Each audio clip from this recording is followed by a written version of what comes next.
Assalamualaikum warahmatullahi wabarakatuh. Waalaikumsalam warahmatullahi Ya, Wabarakatuh. kami dari kelompok 5 akan mempresentasikan materi interpersonal contest Locutionary Force and Big X yang terdiri dari saya sendiri, Vini Rabiha, Ferry Setiawan, dan Fauzia Ramadhani. Materi pertama akan disampaikan oleh rekan saya, yaitu Fauzia. Silakan, Jia. Okay, I will start explaining about the first section. The relations between language and context are not limited to those in which a linguistic expression simply names or describes an already existing referent or state of affairs.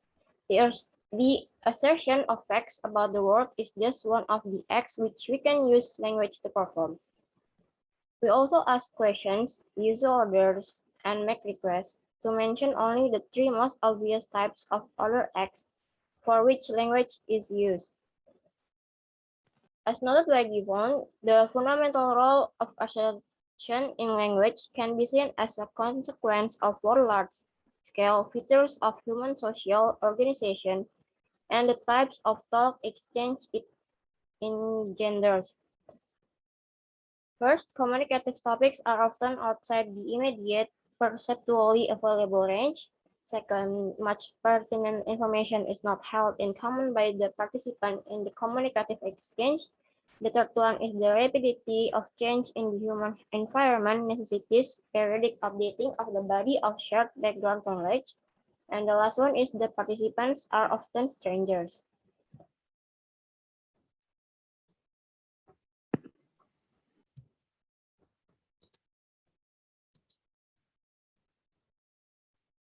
Gibbon continues, under such conditions, even granted that the ultimate purpose of the communicative transaction is indeed to manipulate the other towards some target action, the interlocutors must first and in fact constantly recreate, and repair the body of shared knowledge, which is the absolute prerequisite for the ultimate communicative transaction. The next one is locutionary, illocutionary, and perlocutionary acts. In his investigation of the force of linguistic expressions, Austin distinguished between three types of act present in every utterance: the locutionary, illocutionary, and perlocutionary acts. He defined them as follows. First, locutionary act, which is the act of saying something. It is the act of expressing the basic literal meanings of the word chosen. For example, in uttering the words "you will get your hands blown off," a speaker performs the locutionary act of stating that the hearer will get their hands blown off. The second one is illocutionary act, which is the act performed in saying something. It is the act that the speaker performs in saying something with the exam. In many contexts, utterance of the statement "you will get your hands blown off" is intended and understood as an act of warning. The utterance thus has the illocutionary force of warning. Thanking, congratulating, and advising are all acts which differs in their illocutionary force. And the last one is perlocutionary act, which is the act performed by saying something. It is the act of producing an effect in the hearer by means of the utterance. Depending on the circumstances, the perlocutionary act involved in saying "you will get your hands blown off" might be to dissuade the hearer from playing with a lighter and a stick of dynamite, to frighten the hearer, to encourage them to go on provocatively waving a naked flame in front of a bag of fireworks.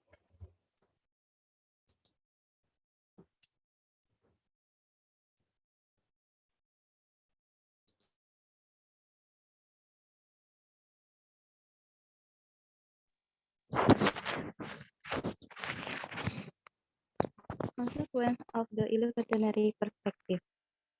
Focusing on the electronic aspect of utterance has two important consequences for linguistic theory.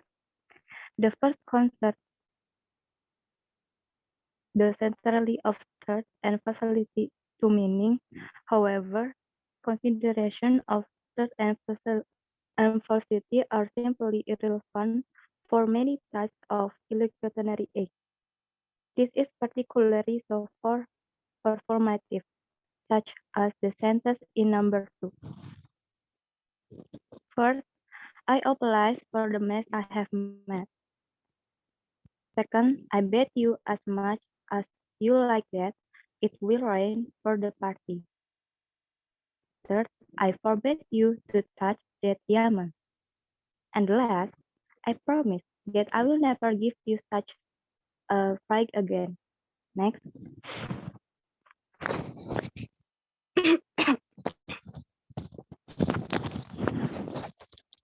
as Austin pointed out, it does not make sense to ask whether it is true that I apologize for the mess I have made. The very act of saying the word I apologize constitutes the apology instead of being assessed as true or false. The sentence in number 2 must convert to center condition, just like the condition governing the act of requesting described above. Often call this condition felicity condition.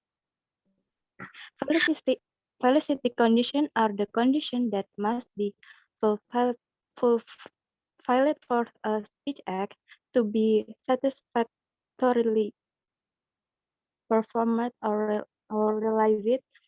These conditions related to the conversational and situational context and the role, abilities, and belief of the speaker and listener.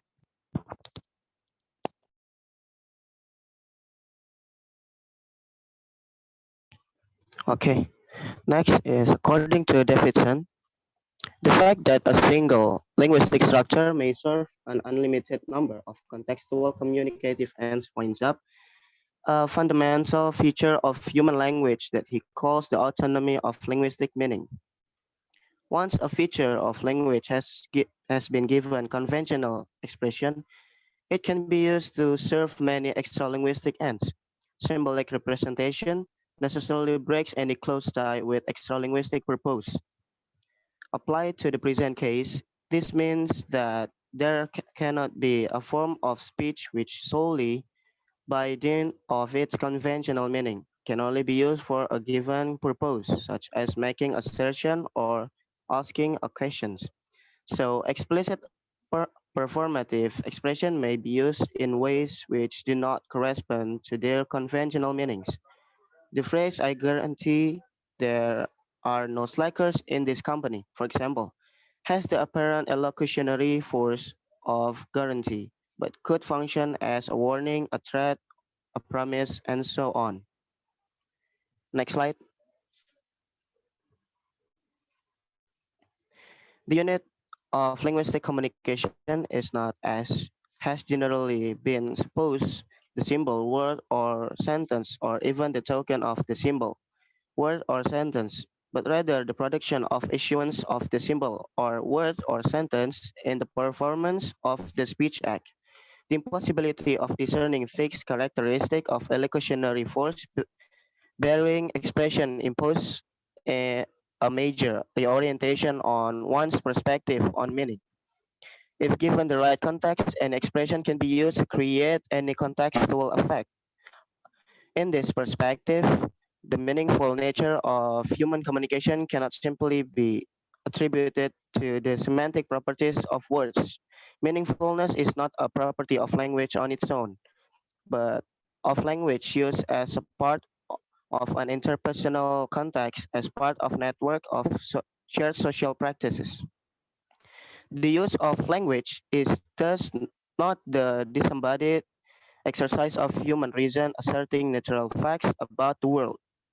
It is situated contextual act in the network of social roles and responsibilities. This is always the case, regardless of whether the utterance in question seems essentially constitutive or factual or performative. Okay, that's all from group 5. The next, we will answer the question that has given in the group. Okay, first question will be answered by Fauzia. Time is yours, Fauzia. Okay, I will answer the question from Mutiara. Mutiara asks, what is an example of speech act and what is the importance of that? So the example for speech act is can be just one word, such as sorry to perform an apology, or several words like thank you to show gratitude, or a whole sentence like I'm sorry I forgot your birthday. Uh, the example can be a greeting which can be used every day, such as hello Mutiara, how are you doing? Why is it important? Speech act is used as the act of communication. It is to communicate by expressing a certain attitude, and the type of speech act being performed corresponds to the type of attitude being expressed. Uh, like a statement that expressing a belief, a request expresses a desire, and an apology to express regrets.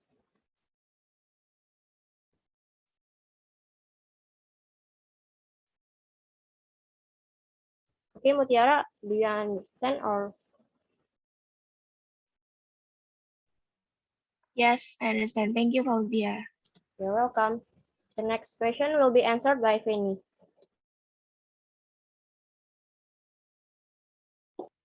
Thank you, Zia. So I will answer the question from Anggita. Can you provide other definition and example about performative apart from your PPT on slide 4? So performative are utterance that is used to perform acts, do not discuss or report anything at all.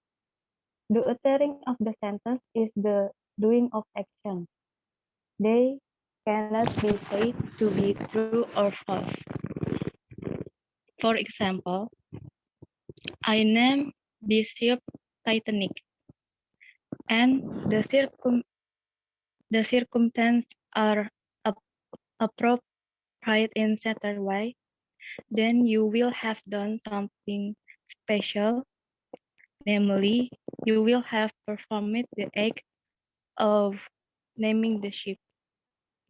Is that clear enough, Anggita? Okay, Fan, it's clear enough. Thank you for the explanation. Okay, for the last question will be answered by Ferry. Thank you. Okay, so I will answer the Fahmi's question. Fahmi, are you there? Yes, I am. Okay, so the question is it different between illocutionary act and illocutionary force? And also, could you give more easy understanding example about it? Okay, so according to Yan Huang in the Oxford Dictionary of Pragmatics, an, an illocutionary act refers to the type of function a speaker intends to accomplish in the course of producing an utterance. It is an act accomplished in speaking and defined within a system of social conventions. For example, if Fahmi says to Intan, pass me the book, please, he performs the illocutionary act of requesting Intan to hand the books over to him. The function or action just mentioned are also referred to as illocutionary force or illocutionary point of the speech act. The illocutionary force of a speech act is the effect a speech act is intended to have by a speaker. For example, open the door and could you open the door? Have the same proportional content. Open the door to open the door. But they represent different illocutionary acts, which are an order and a request respectively. Okay. It is my answer, Fahmi. Is it clear enough? Okay. Thank you very. Okay, Thank thank you. you, Fahmi. So that's all the questions has been answered.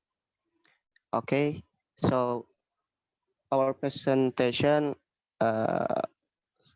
closed here. Thank you very much. The next will be absence the student. Okay, Fanny. Oke, Ferry. Thank you. Absen dulu ya. Ade Rizky Purnamasari. Sorry. Ade Rizky Purnamasari. Hadir. Alda Hamida. Present. Anggita Oktavia. Hadir. Asmi Julian Mawardi. Hadir. Donan Daifullah. Hadir. Dianti Putri. Hadir. Fadli Ramadan. Hadir. Fahmi Bayu Anugrah. Hadir. Fakki Ababil. Hadir. Fauzia Ramadhani. Hadir. Ferry Setiawan. Hadir. Garda Di Pratama. Hadir. Haifa Rahma. Haifa Rahma. Ya. Intan Maestika. Hadir. Intan.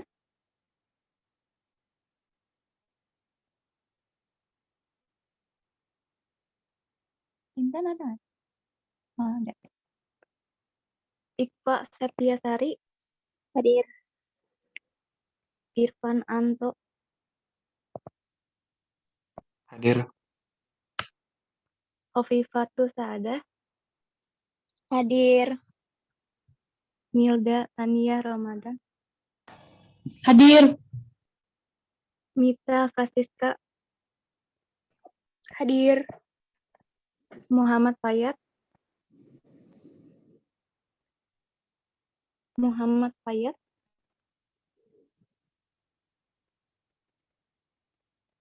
Enggak ada ya. Muhammad Taufik. Hadir. Nadia Salsabila. Hadir. Nurina Nasira. Hadir.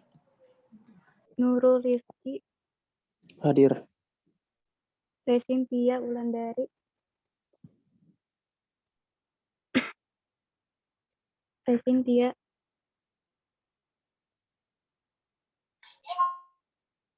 Hadir. Ya. Rizky Amalia. Hadir. Renata Leoni Nasution. Hadir. Siti Nurhamidah. Hadir. Siti Nur. Selvi Natasha. Hadir. Sena Nabila. Hadir. Sidki Zedan. Hadir. Uswatun Hasanah. Uswatun Hasanah.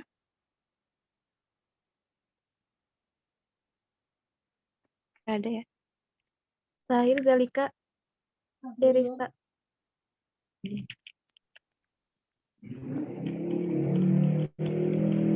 Yang nggak ada Muhammad Fayat sama Uswatun Hasanah ya. Fahri hadir, Fahri. Hah? Fahri udah. Fahri. Udah. Mutiara udah belum? Oke, thank you. Udah. Oke, thank you.